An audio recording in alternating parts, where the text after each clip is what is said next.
ค่ะเรามาเริ่มถักฐานแล้วก็ด้านข้างของกระเป๋ากันก่อนเลยนะคะชิ้นนี้ก็คือได้เริ่มต้นไว้บางส่วนแล้วนะคะก็วิธีการถักนะคะจะขึ้นไว้ให้ด้านบนของหน้าจอนะคะเราก็จะเริ่มต้นเป็นแบบพื้นฐานเลยนะคะก็คือถักโซ่ขึ้นไปทั้งหมด20โซ่นะคะจากนั้นเราก็จะถัก x นะคะให้ครบทั้งหมด20 x นะคะเราจะถักให้ครบทั้งหมด26แถวแล้วเดี๋ยวเรากลับมาเจอกันอีกทีนึงนะคะ ค่ะหลังจากที่เพื่อนๆถักครบ26แถวแล้วนะคะต่อไปแถวที่27ถึงแถวที่30นะคะเราจะถักเหมือนกันนะคะก็เริ่มต้นโดยการถักโซ่1พลิกชิ้นงานค่ะจากนั้นนะคะเราก็จะถัก X นะคะลงไปในทุกๆหลักไปจนถึงหลักสุดท้ายเลยค่ะ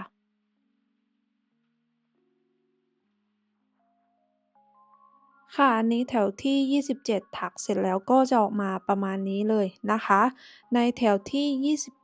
28 29แล้วก็แถวที่30เราจะถักเหมือนแถวที่27เลยนะคะก็เดี๋ยวเราจะถักให้ครบทั้งหมด30แถวนะคะแล้วเดี๋ยวเรากลับมาเจอกันอีกทีหนึ่งนะคะ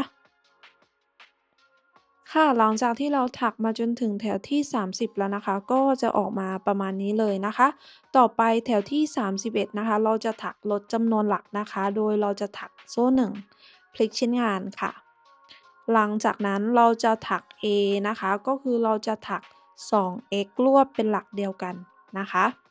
ให้เพื่อนๆถักตามในวิดีโอได้เลยนะคะอันนี้จะเป็นหลักแรกของ แถวที่31นะคะก็เพื่อนๆมือใหม่สามารถใช้ Stitch Marker มาร์กหลักแรกไว้ได้เลยนะคะจากนั้นนะคะเราก็จะถัก x นะคะลงไปในทุกๆหลักนะคะไปจนถึง2หลักสุดท้ายเลยค่ะ ค่ะอันนี้เราก็ถักมาจนถึง2หลักสุดท้ายนะคะเราจะลดจำนวนหลักนะคะโดยเราจะถัก x นะคะรวบเป็นหลักเดียวกันหรือว่า a นะคะนี่หลักสุดท้ายนะคะอันนี้แถวที่31เอ็ดเสร็จแล้วก็จะออกมาประมาณนี้เลยนะคะก็เราจะถักนะคะแบบนี้นะคะก็คือ1ชุดจะมี5แถว4แถวแรกนะคะเราจะถัก x ธรรมดาโดยที่ไม่ลดจำนวนหลัก นะคะแล้วก็ในแถวที่5เนี่ยเราจะถักลดจำนวนหลักนะคะก็เดี๋ยวรายละเอียดในแต่ละแถวนะคะจะขึ้นไว้ให้ตรงหน้าจอนะคะเพื่อนๆก็สามารถกดหยุดวิดีโอนะคะแล้วก็ไปถักตามกันได้นะคะก็เดี๋ยวเรากลับมาเจอกันอีกทีหนึ่งนะคะหลังจากที่เราถักเสร็จแล้วนะคะ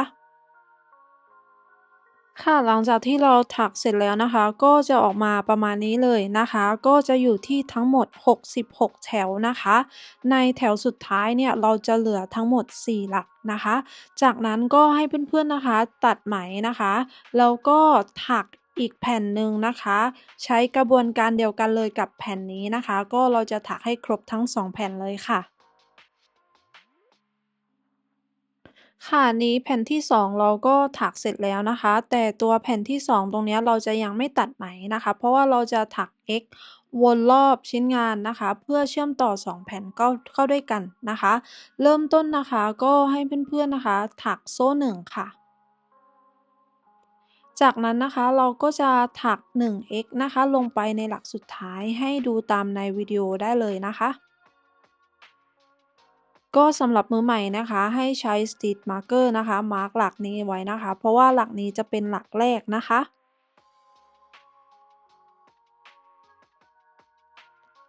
จากนั้นนะคะก็ให้ถัก x นะคะลงไปในทุกๆหลักเลยนะคะไปจนถึงอีกฝั่งหนึ่งเลยค่ะ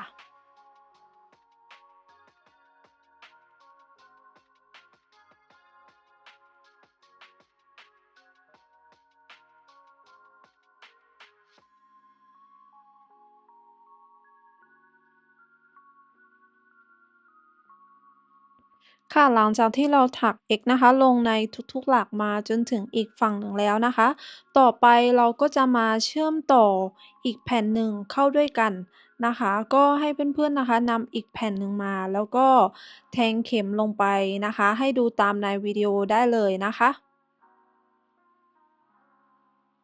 เราจะถัก x ลงไปนะคะ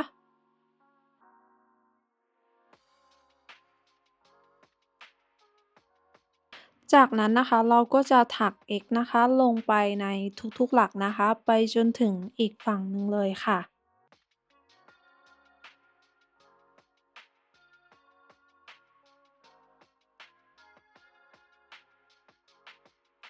ค่ะนี้เราก็ถักมาจนถึงอีกฝั่งหนึ่งแล้วนะคะฝั่งนี้นะคะ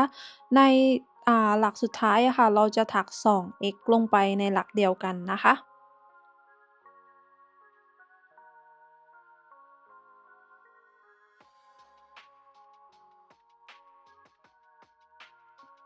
จากนั้นนะคะเราก็จะถัก x นะคะลงไป 2x ค่ะ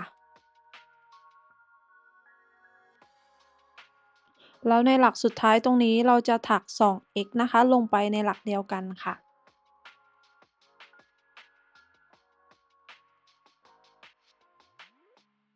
จากนั้นนะคะเราก็จะถัก x นะคะลงไปในทุกๆหลักเลยค่ะไปจนถึงอีกฝั่งหนึ่งเลยนะคะ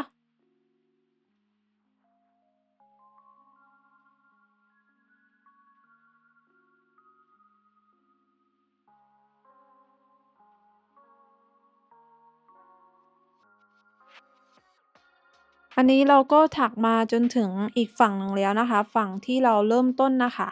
ตรงมุมที่มี Stitch Marker อยู่อะค่ะเราจะถัก 2x ลงไปนะคะหลังจากนั้นก็ให้เพื่อนๆตัดไหมได้เลยนะคะส่วนวิธีการเก็บปลายไหมนะคะก็ให้ดูตามในวิดีโอได้เลยค่ะ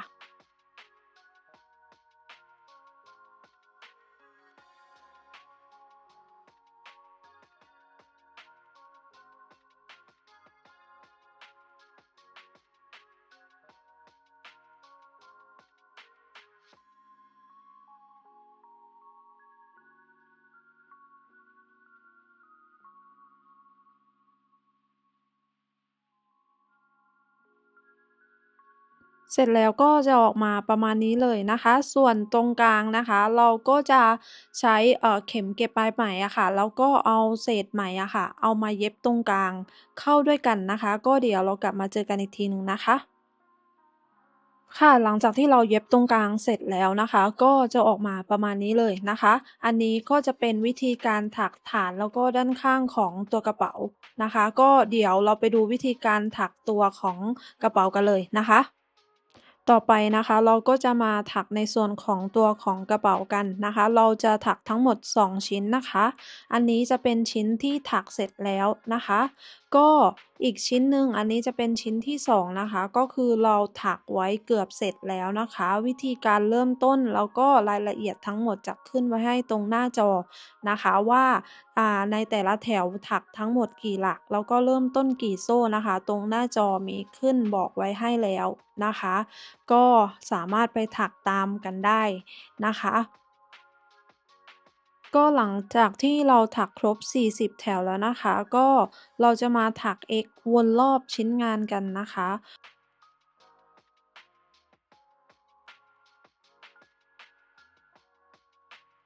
ก็เริ่มต้นนะคะเราก็จะถักโซ่1จากนั้นนะคะเราก็จะถัก X นะคะลงไปในหลักสุดท้ายก็ให้ดูตามในวิดีโอได้เลยค่ะ สำหรับมือใหม่แนะนำให้ใช้ Stitch Marker นะคะมาร์กหลักนี้ไว้นะคะเพราะว่าหลักนี้จะเป็นหลักแรกนะคะจากนั้นนะคะเราก็จะถัก x นะคะลงไปในทุกๆหลักเลยนะคะไปจนถึงอีกฝั่งหนึ่งเลยค่ะ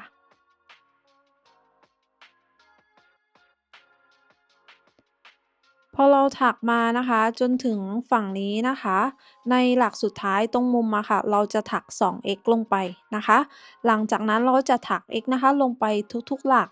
มาจนถึงมุมอีกฝั่งหนึ่งนะคะตรงมุมตรงนี้เราก็จะถัก 2x ลงไปนะคะเราจะถัก x วนรอบเลยนะคะโดยเราจะถัก 2x ลงในแต่ละมุมนะคะมาจนถึงจุดที่เราเริ่มต้นเลยแล้วเดี๋ยวเรากลับมาเจอกันอีกทีหนึ่งนะคะ หลังจากที่เราถัก X วนรอบชิ้นงานแล้วนะคะ จากนั้นเราก็จะตัดไหมนะคะเพื่อเก็บปลายไหมให้เรียบร้อยนะคะ ส่วนวิธีการเก็บปลายไหมเราก็จะดูตามในวิดีโอได้เลยนะคะ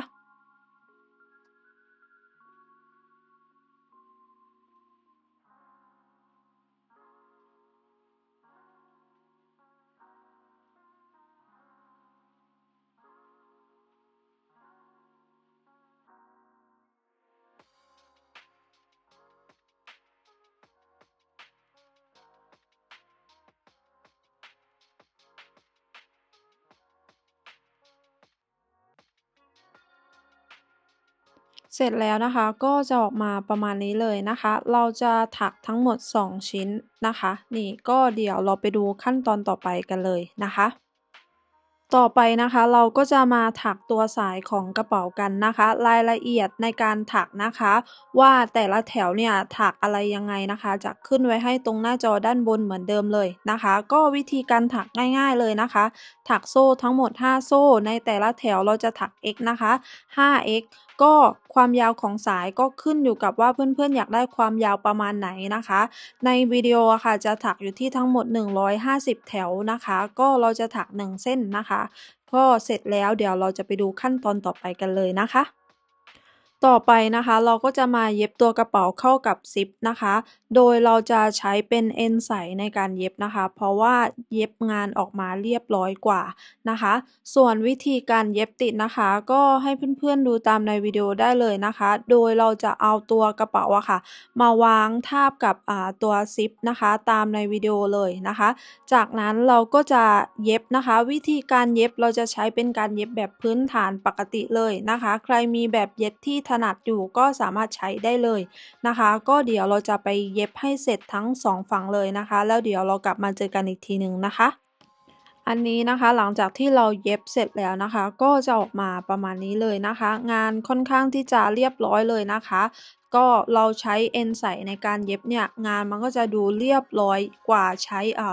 เชือกปกติในการเย็บนะคะนี่ก็อันนี้ก็จะเป็นด้านในของตัวกระเป๋านะคะก็เดี๋ยวเราไปดูขั้นตอนต่อไปกันเลยนะคะ ต่อไปนะคะเราก็จะเย็บตัวฐานแล้วก็ด้านข้างของกระเป๋าเย็บติดเข้ากับตัวกระเป๋านะคะส่วนวิธีการเย็บนะคะเราจะใช้เป็นการ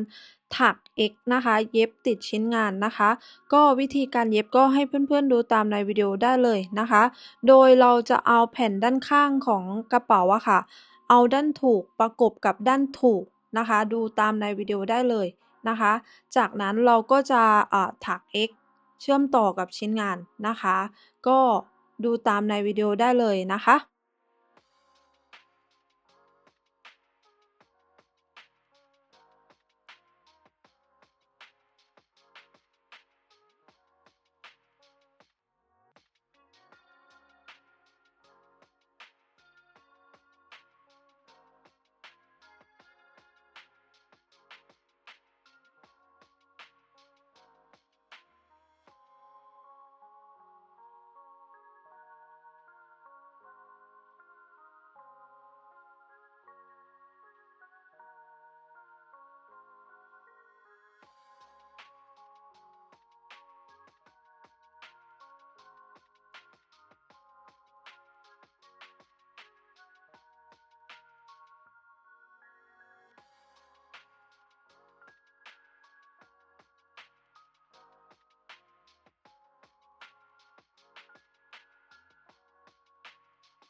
ค่ะหลังจากที่เราเย็บไป1ฝั่งแล้วนะคะก็จะออกมาประมาณนี้เลยนะคะนี่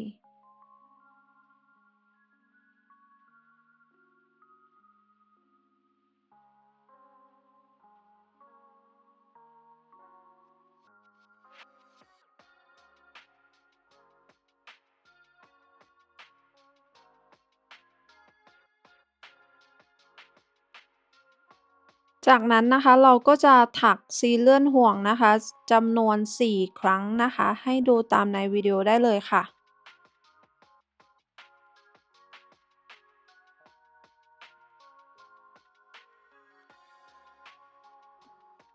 จากนั้นนะคะเราก็จะเอาอีกแผ่นหนึ่งอะค่ะมาประกบเข้าด้วยกันนะคะแล้วก็เราจะเชื่อมต่อเข้าด้วยกันเหมือนกับอีกฝั่งหนึ่งเลยนะคะโดยเราจะใช้วิธีการถัก X นะคะวนรอบในการเชื่อมต่อตัวกระเป๋านะคะก็ดูตามในวิดีโอได้เลยนะคะ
ค่ะหลังจากที่เราเชื่อมต่อ2ฝั่งเสร็จแล้วนะคะก็จะออกมาประมาณนี้เลยนะคะหลังจากนั้นก็ให้เพื่อนๆถักโซ่1ตัดไหมได้เลยนะคะ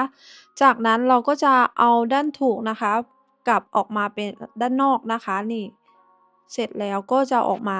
ประมาณนี้เลยนะคะจากนั้นนะคะก็แนะนำให้เพื่อนๆเย็บตรงหัวซิปอะค่ะให้มันติดกับตัวชิ้นงานเวลาเราลูดเปิดซิปเนี่ยมันจะได้ง่ายนะคะนี่ก็ประมาณนี้เลยนะคะ อันนี้ก็จะเป็นด้านในของตัวกระเป๋านะคะนี่ก็อย่างที่ KJ บอกนะคะว่าให้แนะนำว่าให้เย็บฝั่งเนี้ยค่ะให้ติดกับตัวกระเป๋านะคะตรงซิปอะค่ะมันจะได้รูดเปิดปิดง่ายนะคะต่อไปนะคะเราก็จะมาเย็บตัวสายนะคะเข้ากับตัวกระเป๋านะคะแต่ก่อนอื่นนะคะก็จะใช้เป็นวิธีการผูกปมตัวสายนะคะให้ตัวกระเป๋ามันมีลูกเล่นนิดหนึ่งนะคะก็ถ้าใครไม่ชอบในส่วนนี้ก็สามารถเย็บติดได้เลยนะคะไม่ต้องผูกปมนะคะนี่ก็จากนั้นนะคะเราก็จะเอาตัวสายอะค่ะมาทาบกับด้านข้างของกระเป๋านะคะก็ให้ดูตามในวิดีโอได้เลยนะคะ จากนั้นเราก็จะเย็บติดกับตัวกระเป๋านะคะวิธีการเย็บเราก็จะใช้เป็นการเย็บโดยปกติเลยนะคะเป็นการเย็บแบบพื้นฐานเลยนะคะแบบนี้ก็เราจะเย็บให้เสร็จนะคะแล้วเดี๋ยวเรากลับมาเจอกันอีกทีหนึ่งนะคะ